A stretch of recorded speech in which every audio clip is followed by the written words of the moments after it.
Good morning. Good morning. I was studying the book of Genesis.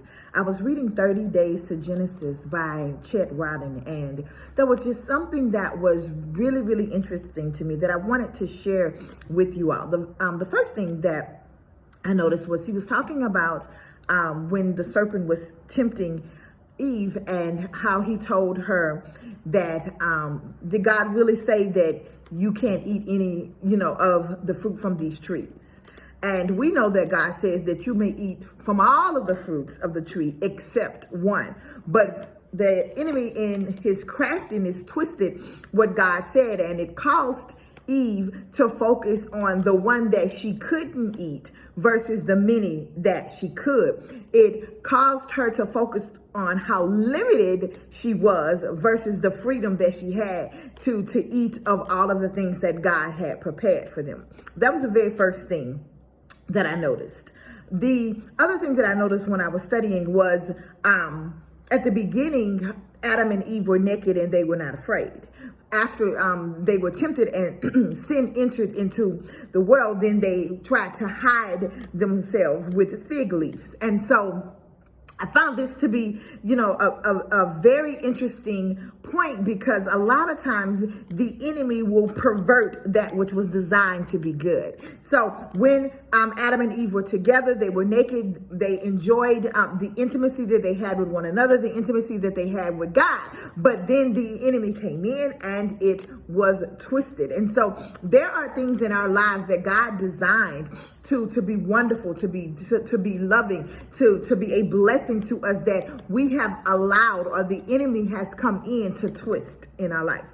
And so my prayer quickly for you today is that the things that are in operation in your life that are outside the way that God originally designed for them to operate must line up according to his word. We know that marriage is a good thing, that it is blessed to not be alone. And so there are marriages that are struggling, that are in trouble. We know that God designed for us to dwell with him and to have peace and to have, abundance, but we see a number of suicides, and the peace that surpasses all understanding is becoming twisted. We know that God designed for us to commune relationally with one another, but we see discord. And so my prayer today is that whatever area in your life that is out of operation, that first of all, the eyes of your understanding, may they be enlightened. May you be able to see the good thing that you have, the good person that you have. May you be able to see the devices of the enemy and how he tries to twist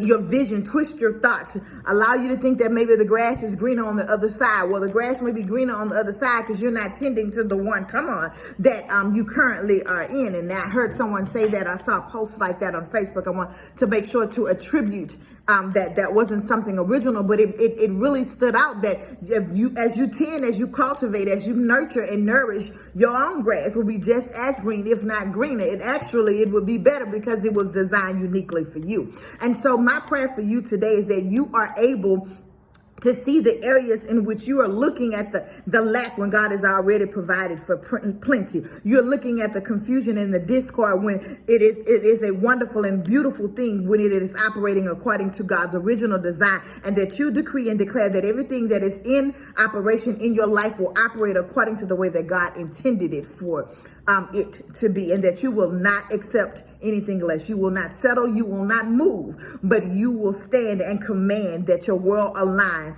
according to the will of God for your life.